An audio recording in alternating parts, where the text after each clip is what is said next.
नमस्कार दोस्तों, ACF environment में 5वीं यूनिट का जो आज का अपना टॉपिक है वो टॉपिक रहेगा थर्मल पोल्यूशन या फिर ताप प्रदूषण पर। थर्मल पोल्यूशन या फिर ताप प्रदूषण जो है वो एक तरह से आप ऐसे समझो कि जब वातावरण जो है जिसमें जलीय वातावरण या फिर वायुमंडल जो है वो गर्म हो जाता है, तो इसके कारण में अगर अपन देखें तो औद्योगिक कारण हो सकते हैं, जहां से गर्म जल जो निकलता है वो किसी जलीय परितंत्र में जब जाता है तो उस जल का तापमान की वृद्धि कर देता है, या फिर उद्योगों से कुछ गैसें निकलती हैं, वो गैसें अगर गर्म होंगी तो वायुमंडल उससे गर्म हो जाता है। तो इस प्रकार जल व गैसें जब इस इकोसिस्टम को के टेम्परेचर को बढ़ाते हैं तब उसे अपन तापीय प्रदूषण कहते हैं, या फिर थर्मल पोल्यूशन इसे कहा जाता है। थर्मल पोल्यूशन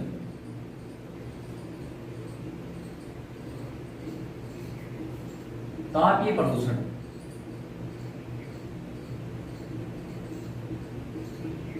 थर्मल पोल्यूशन या फिर तापीय प्रदूषण। तो इसकी अगर अपन डेफिनेशन देखें तो उद्योगों या फिर कारखानों के द्वारा जब से निकलने वाली जल या फिर गैसें जब जलीय तंत्र या फिर वायुमंडल को आवश्यकता से अधिक गर्म कर देती हैं, तो इस जलीय तंत्र या फिर वायुमंडल के गर्म होने के कारण जलीय जीव इससे प्रभावित होते हैं। तो इसी को अपन क्या कहते हैं? तापीय प्रदूषण कहते हैं। यानी उद्योगों या कारखानों से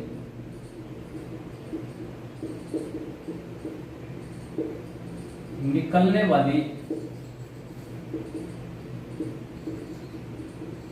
गैसें या जल जब वायुमंडल या जलीय तंत्र के ताप को बढ़ा देती हैं, तो इसे तापीय प्रदूषण कहा जाता है। तापीय प्रदूषण कहा जाता है। तो इसे अपन क्या कहते हैं? तापीय प्रदूषण कहते हैं। इसको ऊष्मीय प्रदूषण भी कहा जाता है। तापीय प्रदूषण को ऊष्मीय प्रदूषण भी कहा जाता है। तो तापीय प्रदूषण या फिर ऊष्मीय प्रदूषण जो है, इसके अगर अपन फैक्टर की कब बात करें, कौन से ऐसे कारक हैं जो कि तापीय प्रदूषण के लिए रिस्पॉन्सिबल हैं, तो उन्हें अपन दो भागों में बांटते हैं। तापीय प्रदूषण के कारक। तापीय प्रदूषण के दो कारक हैं, प्राकृतिक कारक और दूसरा है मानव जनित कारक। प्राकृतिक कारक और दूसरा है मानव जनित कारक। प्राकृतिक कारक की अपन बात करें तो इसमें ज्वालामुखी, वोल्केनो और दूसरा है वनाग्नि, फॉरेस्ट फायर।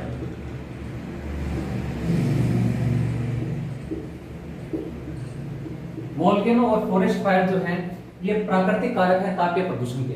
अब बात करते हैं मानव जनित कारक। मानव जनित कारकों में जैसे परमाणु ऊर्जा संयंत्र,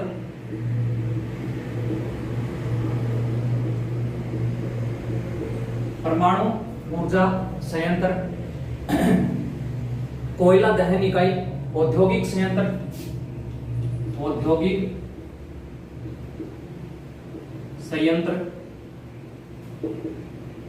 कोयला दहन इकाई। कोयला जैसे कोई थर्मल प्लांट है जहां से बिजली उत्पादित होती है, तो कोयले पर आधारित अगर कोई यूनिट है तो वहां पर गर्म गैसें भी निकलती हैं, साथ में ही जो जल है वो भी गर्म जल, जो रिएक्टर है उनको ठंडा करने में जो जल है वो काम आता है। तो ये मानव जनित कारण है। इसके अलावा वनोन्मूलन, डिफोरेस्टेशन के कारण पृथ्वी का तापमान बढ़ता है, तो ये भी इसका एक अपन इनडायरेक्ट कारण इसका बोल सकते हैं। तो तापीय प्रदूषण के दो कारक हो गए, प्राकृतिक कारक और दूसरा है मानव जनित कारक। प्राकृतिक कारक में ज्वालामुखी और वनाग्नि, मानव जनित कार्यों में परमाणु ऊर्जा संयंत्र, औद्योगिक संयंत्र, कोयला दहन इकाई और वनोन्मूलन। अब बात करते हैं ताप प्रदूषण के प्रभाव। तापीय प्रदूषण के क्या प्रभाव पड़ते हैं?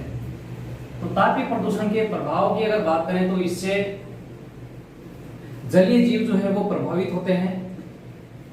जलीय जीव जब तापमान किसी स्थान का बढ़ जाता है तो ताप परिवर्तन के कारण जलीय जीव जो है वो दूसरे स्थान पर पलायन कर जाते हैं और इसके कारण इकोसिस्टम जो है वो पूरी तरह प्रभावित होता है, क्योंकि एक स्थान पर रहने वाला जीव जब अपने स्थान को छोड़कर दूसरी जगह जाता है तो इससे जो पूरी इकोसिस्टम है, पारिस्थितिकी तंत्र जो है वो इससे गड़बड़ा जाता है और खाद्य श्रृंखला भी इससे प्रभावित होती है। तो ताप प्रदूषण के प्रभाव, ताप प्रदूषण के प्रभाव, ताप प्रदूषण के प्रभाव में पहला है ताप प्रदूषण के कारण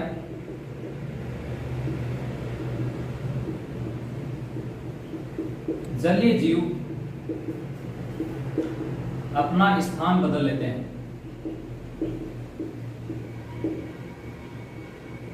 अपना स्थान बदल लेते हैं और जब ये अपना स्थान बदल लेते हैं तो इससे पारिस्थितिकी तंत्र जो है वो क्या होता है? प्रभावित होता है।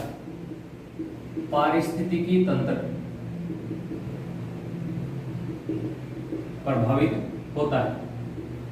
जब तापमान जो है वो 1.5 डिग्री सेंटीग्रेड ताप परिवर्तन पर मछलियां अपना स्थान बदल लेती हैं।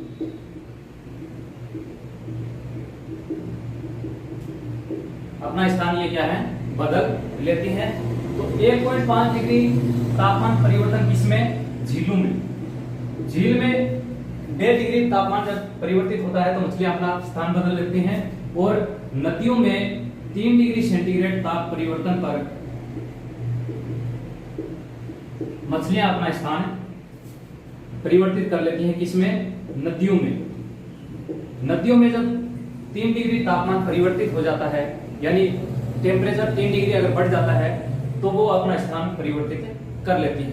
दूसरा, ताप प्रदूषण जो है वो यूट्रोफिकेशन यानी सुपोषण को बढ़ावा देता है। सुपोषण का मतलब यह है कि ऐसा स्थान जहां पर कार्बनिक पदार्थ ज्यादा है लेकिन तापमान बढ़ने के कारण वहां पर एल्गी वगैरह जो है उनकी ग्रोथ बढ़ जाती है, उसे सुपोषण कहते हैं। जलीय तंत्र में ताप परिवर्तन, सुपोषण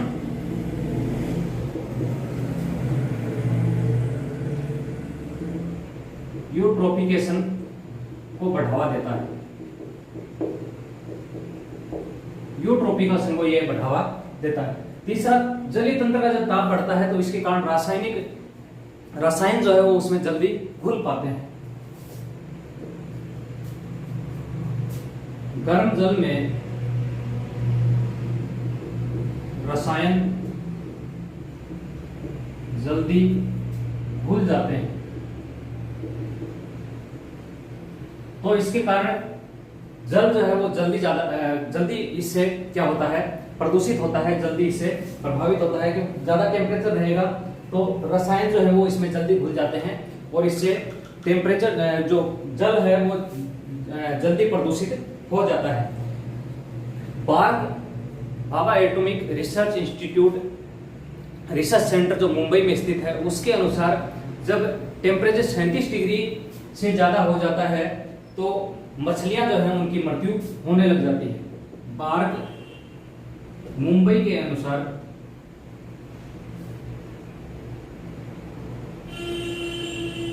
37 डिग्री सेंटीग्रेड से ज्यादा तापमान पर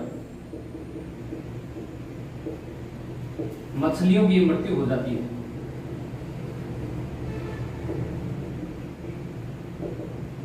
मछलियों की मृत्यु हो जाती है। तो इस प्रकार ये जो ताप प्रदूषण है ये इकोसिस्टम को प्रभावित करता है। इसके साथ में ही एक इंटरनेशनल रिपोर्ट जारी की गई है, who is taking the hurt.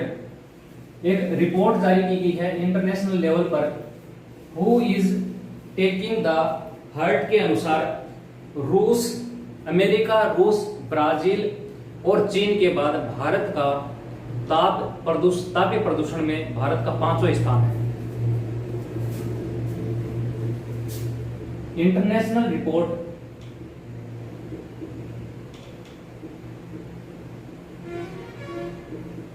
Who is taking the hurt के अनुसार अमेरिका, रूस, ब्राजील, चीन के बाद तापीय प्रदूषण में भारत का 5वां स्थान। तो भारत का स्थान कौन सा इसमें? भारत का 5वां स्थान है। अब बात करते हैं तापीय प्रदूषण को रोकने के उपाय। कौन से ऐसे उपाय हैं जिनको करके अपन तापीय प्रदूषण को रोक सकते हैं? तापीय प्रदूषण नियंत्रण के उपाय। तापीय प्रदूषण नियंत्रण के उपाय। तापीय प्रदूषण नियंत्रण के लिए सबसे पहले जो परमाणु संयंत्रों में जल प्रयोग किया जाता है उनको ठंडा करने के लिए रिएक्टर को, तो उस जल को जलीय तंत्र में तभी निस्तारित किया जाना चाहिए जब वो ठंडा हो जाए। परमाणु संयंत्रों में प्रयुक्त गर्म जल को ठंडा कर जलीय तंत्र में प्रवाहित किया जाए। तो पहला तो ये अपन कर सकते हैं। दूसरा, पौधारोपण किया जाए, पौधारोपण करना चाहिए। तीसरा है, तापीय घरों से निकलने वाली जो गर्म गैसें होती हैं या फिर गर्म जल होता है उसका उचित निस्तारण की व्यवस्था होनी चाहिए। तापीय गैसें व जल के निस्तारण की उचित वैज्ञानिक विधि होनी चाहिए।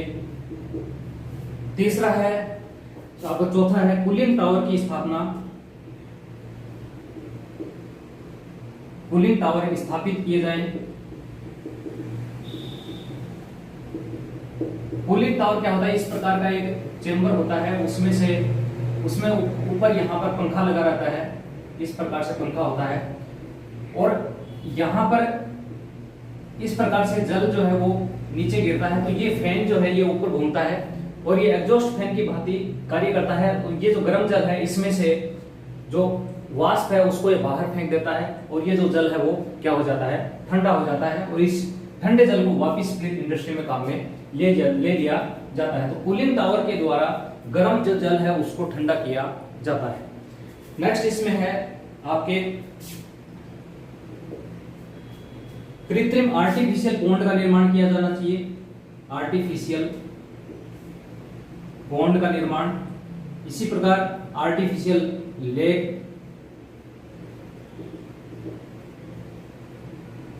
का निर्माण।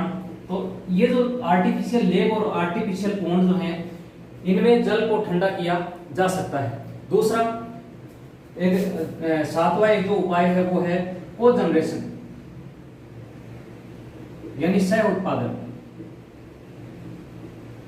सह उत्पादन में क्या करते हैं अपन, जो इंडस्ट्री में जो पानी अपन काम में लेते हैं वो जब गर्म हो जाता है तो उसी जल को ठंडा करके वापिस उसी इंडस्ट्री में काम में ले लेना क्या कहलाता है? कोजनरेशन या सह उत्पादन कहलाता है। यानी औद्योगिक जल प्रवाह को ठंडा करके वापिस उसी उद्योग में काम में लेने की प्रक्रिया जो है वो सह उत्पादन कहलाती है। तो उसमें जो कूलिंग टावर है ये महत्वपूर्ण भूमिका निभाता है। तो उपाय में अगर अपन देखें तो परमाणु संयंत्र में जो जल है उसको ठंडा करके ही जलीय तंत्र में डाला जाए जिससे कि मछली या फिर अन्य जो जलीय जीव है वो इससे प्रभावित न हो। पौधारोपण किया जाए तापीय गैसों का उचित निस्तारण जिसमें वैज्ञानिक विधि का प्रयोग किया जाए, कूलिंग टावर की स्थापना की जाए, ये इंपॉर्टेंट है। आर्टिफिशियल पॉन्ड और आर्टिफिशियल लेक जो है इनकी स्थापना भी की जानी चाहिए। तो ये छोटा सा टॉपिक था। बहुत बहुत धन्यवाद।